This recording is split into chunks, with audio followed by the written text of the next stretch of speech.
Hey, so people feel crazy, obsessed, ruminating, can't stop thinking about, or wanting to go back to a toxic person over and over and over. Okay, so this is totally normal after you've been with someone where you might feel trauma bonded to them. And what happens is we get in a state of what's called cognitive dissonance. We have two conflicting beliefs going on at the same time. So it's literally holding those two beliefs in your mind at the same time. They're horrible for me. Oh my gosh, I miss them so much. All right. The beliefs or desires are opposing. Your mind feels blown away by why you can feel like one thing for them and the total opposite. Why you can know they're bad for you and still want to go back. It feels like addiction, it feels like obsession. Well, this can go on and on and on and on and on with a person. This can go on for a long time for some people. Some people get over it quickly. So, why does this even happen? Let's talk a little bit more about what is cognitive dissonance. Cognitive dissonance keeps you locked in behavioral and emotional patterns. It keeps you locked in continually thinking about, oh my gosh, what are they doing? Where are they? Who are they with? Do they still care? Are they going to hoover? What's going to happen? On and on and on. So it can keep us locked in that behavior and that pattern. And you can see that that's not a healthy pattern to have in any time in your life, like worrying so much about other people's whereabouts and what they're doing and all of that. So your actions go against what you know and believe when you're in a state or when you're feeling or experiencing cognitive dissonance. You're doing things that are completely going against picking up your phone to text a narcissist that you know better, that you shouldn't, that you've been no contact with for however long, right? So your feelings of discomfort are partly due to this conflict. So it's kind of a catch 22 where you're uncomfortable because you're feeling cognitive dissonance and you're feeling cognitive dissonance because you're uncomfortable. So it's sort of a feedback loop, right? That goes on with us. And you can see it. A lot of what I'm saying is the word behavioral, the word loop, the words that show that the more energy we put into these beliefs that are so gripping and so conflicted, the more we're feeding the beliefs that are so conflicted. Okay, so let's keep going. Gonna read here what I have. Here's the thing: a narcissistic person has shown you the potential of what is good for the most part. Not all of them. Some are just purely awful, especially if you are the child of one. Let's talk about when you've had the love bombing, when you've had a part of the relationship that feels like home, that feels like safety, that feels like someone loves you or cares about you, a piece of it, right? So they've shown you the good and the potential for what is good. And um they've your love and your affections have grown toward that person and towards that aim. All right. So you have linked this person means my future. This person means my feeling good, my feeling good about myself, whatever it is. Okay. And when the rug's pulled out from under you, when they inevitably devalue you, and when they hurt you and betray you, um, or shame you, the response in our brain is this cognitive dissonance. How could they do that? Why would they do that? Who would do that to someone that they love? That can't possibly be what's happening, but it is what's happening, and I see what's happening. And so you've got literally on each shoulder the logic and reason of what's gone on and the emotional response to what you wish it could be and what you wish it was and what you wish to bring back, because of course you're feeling like it was you that made the mistakes, it was you that caused the problems, if only you had done things differently. Or you're just, everything and you can't figure out why you're thinking this, right? So you're holding both of these truths. Our brains are amazing. Okay. They hold, thank you, Smiley, for your, is that a sticker chat? It's very cute. It's a little kissy thing. Okay. So keep going. So the gaslighting in a relationship, when you're with a toxic person and they gaslight you perpetually all the time, gaslighting you, it sets up confusion and disbelief and creates cognitive dissonance because your mind knows what your reality is. Your mind knows what your truth is. Your mind knows what happened. and you're being told the opposite, or the truth's being twisted, everything's getting conflicted. So a piece of you is holding on to your truth and a piece of you is starting to believe, boom, there's cognitive dissonance. It is confusing. It is cognitively confusing. The more you go down the rabbit hole of being in a toxic relationship, the more that relationship has power over you, and the longer you're with them, the worse it gets. And the more confusing and conflicted your mind becomes because of it. It's terrible. So here's the thing that makes it stick. This is the glue: intermittent reinforcement. If someone every Tuesday had a gaslighting episode, and then every Thursday decided to project on you everything they hate about themselves and pretend it's you, you'd get used to it. You'd walk away. Or you'd stay in it and be like, oh, it's Tuesday. Oh, here we go. Right? Who cares? Whatever. It's Thursday night. They're going to do the thing. Right? If there was some regularity to it, our minds could figure it out in a way of like not assigning any other beliefs to it. We would see that there's a pattern. When you have intermittent reinforcement, when you have intermittent devaluing, the confusion state is what it's like the glue that sticks all of this to our cognitive awareness, to our thinking. And yeah, and then you throw some trauma in where you're dissociating, you're checking out, you're fighting it, whatever you're doing, you're reacting to it, and you can't tell up from down at a certain point or which way you're supposed to believe. So the thing is that it's set up by the way toxic people are in relationships, okay? And so that's all to say that. So what do we do? What do we do about it? Okay, if this is going on for a short period of time, if you've just left a narcissistic relationship, if you are, in the process of discovering it with like your parents or your partner or whatever, give yourself a little time.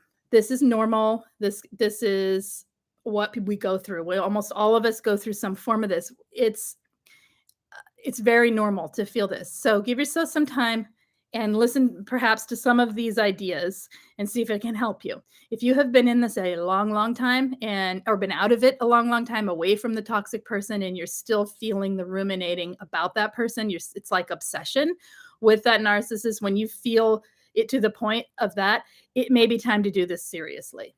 Okay, it may be time to take it on. It is about behavioral changes. It is about pattern changes in yourself. Patterns set this up, patterns get you out. Your own patterns, your own choice to get out of it. It has to be choice. You have to do for yourself what I wish I could do for everyone and just like pluck it out of them.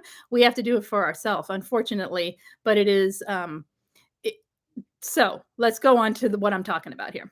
So look at the facts of the person. Look at the facts of what you experienced. That is the reality. Stop listening to the emotional response of yeah, but. The yeah, but right now is not valid. It's a lie.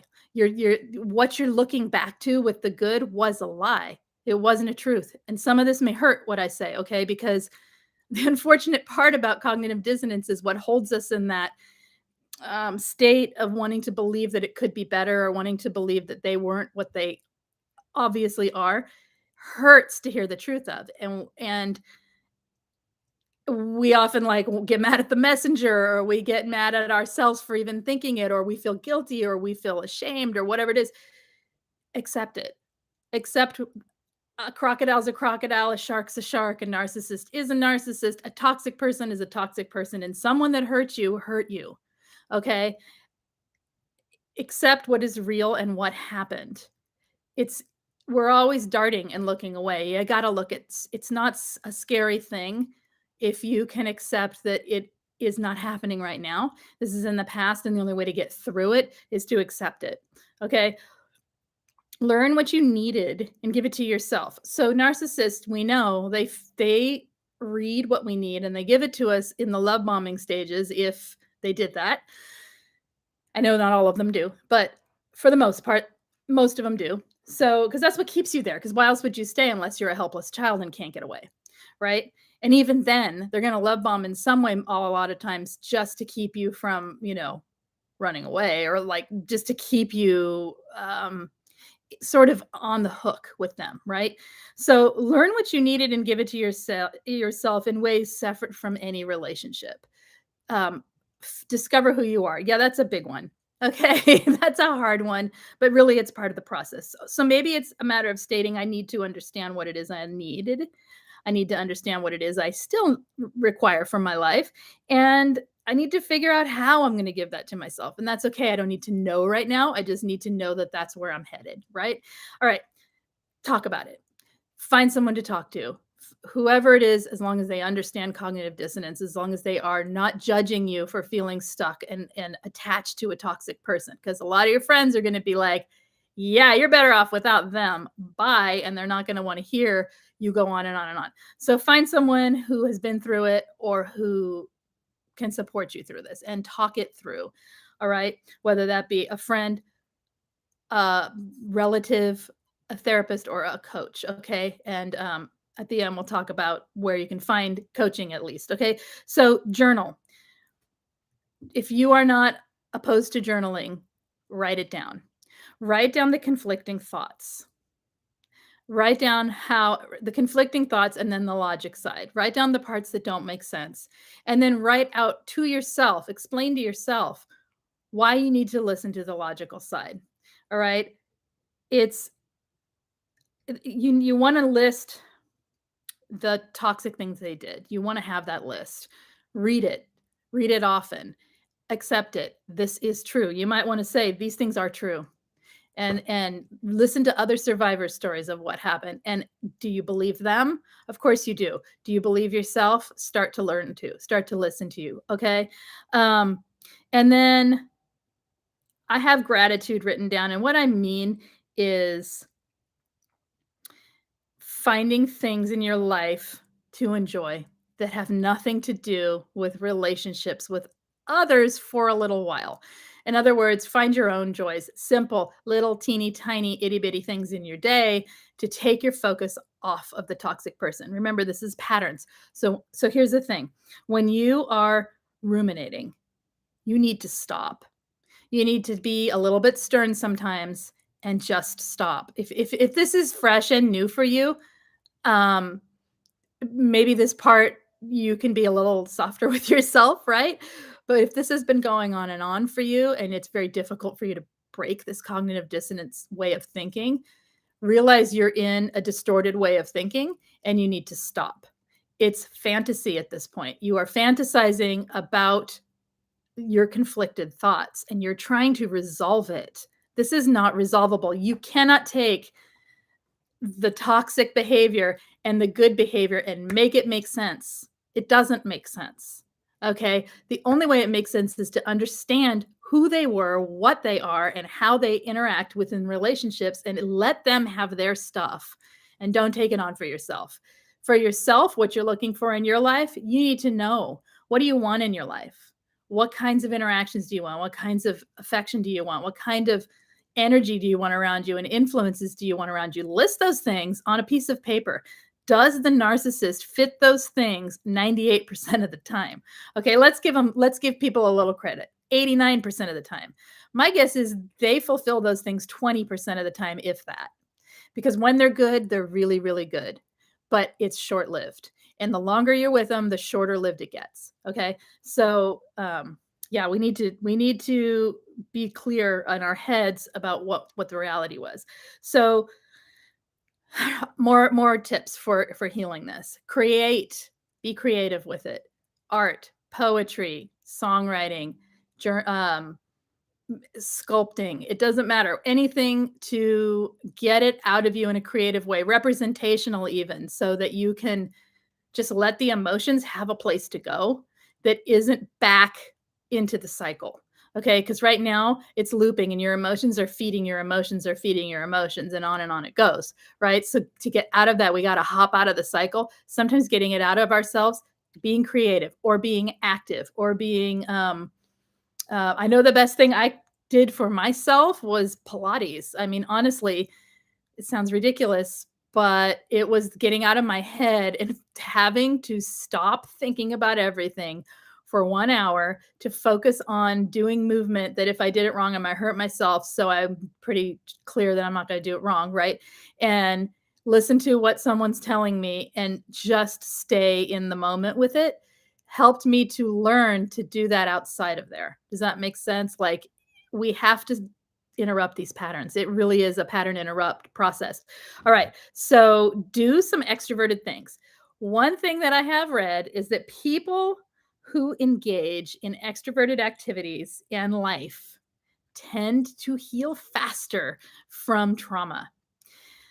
I'm sorry, my introverted friends, I being one of them, but this is I don't have the quote of where I found that, but that was actually done. That's actually a thing. Okay, so that doesn't mean you got to go to a party or go in the middle of a crowd or whatever, but doing things that aren't so internally focused. Let's put it that way. When we're just like always worried about what we're feeling, always worried about how we're feeling and what's going on and what are they doing, and we're taking the external and pulling it inward, which a lot of us introverted people do a lot and a lot of empathic people do. We're pulling everything inward. We're ruminating. We've got to be more external. So that can mean just allowing yourself to not be thinking and observe instead what's around you. Does that make sense? So you don't have to go out and go to a party. What I mean by that is go out and observe the external world. Go out and look at things. Pay attention. Decide to, if you're ruminating and ruminating and ruminating, you can't get out of your head. Go out into life and decide to find particular things like scavenger hunt for your brain. Keep your mind on it. When it wants to float back to fantasy, pull it back to what you're doing. It's silly, but it is more directive and it is interrupting the pattern of rumination. Okay. And then the last thing I have here is accept that you saw flags and didn't know how to stop, and that now you can stop. Okay. You can get this person out of your head. It is up to you to find other avenues for where to put your mind. Okay. If you have something in your life, and what I've heard, hey, Elle, thank you so much for your chat sticker thingy. It says keep it up and it's bouncing oh, it's doing the exercises. Yes. Okay. Anyway, the kind of an important thing. If you in life have something that is exciting, takes your attention, takes your focus, requires your gets you excited, gets you like super focused on it.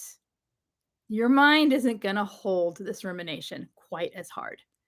So, seeking things externally and internally that excite you, both balance it. Seeking things that give you focus, give you meaning, give you purpose. Having purpose outside of your own head helps a lot. Okay. Because right now we sink back in our head and we ruminate when we're feeling that way. And we ruminate. It feels like it's about the other person, but really it's about making sense of the yes and the no and the right and the wrong and the good and the bad and the two conflicting things. So it's sort of like we need to kind of like push it away like it's a curtain or like it's fog, and actually look out for something interesting to take our attention. We want things to steal that attention for a moment so we forget to ruminate. Okay? You're not going to forget the pain or the person, and it's just if you can get out of it for a little while, then your brain gets in the habit of not sitting there in the rumination. All right. That's it for today, you guys. I'm going to read chat for a second and then we're going to head out of here. This is just shorty for you guys. Let's see. Go back to the beginning. Hey, it's Meebo and Tanya and Darlene and Yune. Hello, hello. I walked away from everything I own to save myself. That's right. And you're doing it. A funny coincidence, says Darlene. I was watching the replay of Lise and Angie's stream when got this notification. Hey, I was thinking about that when I decided to come on here because I thought, when did I say I would? Okay. Let's see. And Elle, thank you so much. And thank you again for your little exercise guy and your super chat there. Let's see. Darlene says, I had so little confidence in my opinion that even if I was looking right at something that second and was told I was wrong, I would still believe I was wrong. Exactly. It is about building that confidence again, or building the trust in yourself, or see, you have somebody twist things enough and you start to doubt yourself. It's just the way it goes. So get things that you know are true. This is a pen. I am holding a pen. It's silly, but it teaches your brain to trust yourself again. And then of course, do it with bigger things besides the silly things, right? Let's see. Darlene says, I need to learn to give myself permission to do fun things and enjoy life without feeling guilty. What is the point of feeling guilty, right? It doesn't help anything. It doesn't change anything, and it doesn't help us heal. Feeling guilty will not help you heal. It'll keep you stuck. So let's talk about guilt sometime soon too, because I think it's a big one for a lot of us. All right. Let's see. What do we got here? Hey, UNA. Since you were groomed to doubt yourself, says UNA, you'll probably take some looking and double checking your choices and opinions. Yes, you're allowed to have your opinions. You certainly are. And Tanya is encouraging you to have some fun. Okay, you guys, I'm going to head out. I'm going to see you guys probably tomorrow. Tomorrow, are we Wednesday tomorrow? Yeah, let's come back tomorrow and check back in. So you take care. I'm Lise Colucci, one of the life coaches at QueenBeeing.com. I'm over there with Angie Atkinson. If you need any information, if you need any support or any help, there's all kinds of help available. You can find in the main description of every video. There is help for group coaching, which happens every week, 3 times a week. We meet on Zoom Tuesdays and Thursdays, 4:30, Fridays, 11 Pacific. And right now, always please, if you're watching this in replay, check with me, email me. It's also in the main comments 4 times in case they change. And so there's that. If you need it, $60 a month for 4 weeks of 3 times a week. It's a good package, great group of people. Anyway, if you need individual coaching, I am also available. You can check me out down there. If you need want to join the Facebook group, which is a large group of survivors who, it's more of a peer group, but Angie and I are both over there, as well as the other admin and coaches. So head over there if you need it. You can always call me out over there and I will help you if I can. That should be in the main description as well. Anything you need, just check it out or email me. I'll get it to you. Okay. I'll see you guys later. Hit the thumbs up, hit subscribe. Bye. Take care.